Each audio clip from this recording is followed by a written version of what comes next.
డెఫినెట్గా ఈ ఇయర్లో జాబ్ క్రాక్ చేయాలనుకునే వాళ్ళు అసలు ఫాలో అవ్వాల్సిన రూల్స్ ఏంటి అండ్ మ్యాండేటరీగా వాళ్ళు తెలుసుకోవాల్సిన హార్డ్ ట్రూత్ ఏంటి అంటారు అసలు? సో జనరల్గా ఫ్రెషర్స్కి ఎగ్జామ్స్ అంటే గనక మ్యాక్సిమం టెక్నికల్ రౌండ్స్ అన్ని ఇప్పుడు ఆన్లైన్లో జరుగుతున్నాయి.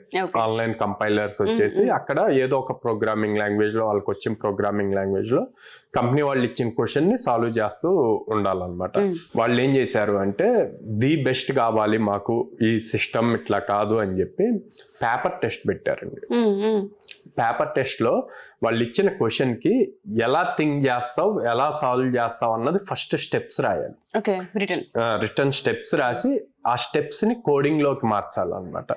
సో వాళ్ళు ఏం చెప్పారంటే మాకు అల్టిమేట్ ఫైనల్ ఆన్సర్ రాకపోయినా పర్లేదు, మీ process and thinking process, clarity of statement, ఇచ్చిన స్టేట్మెంట్ని అర్థం చేసుకునే క్లారిటీ గనక క్లియర్గా మాకు ఆడ విజిబుల్ అయితే వీళ్ళు హైర్ యూ అని చెప్పారనమాట.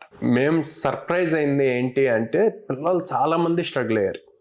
ల్యాప్టాప్ లో రాయగలుగుతున్నారు కోడింగ్, ఆన్ పేపర్ రాయలేకపోతున్నారు. డిఫరెన్స్ ఏంటంటారు? ఏంటంటే మీకు ఆన్లైన్ లో కోడింగ్ ప్లాట్ఫామ్స్ లో కంపైలర్స్ ఉంటాయి.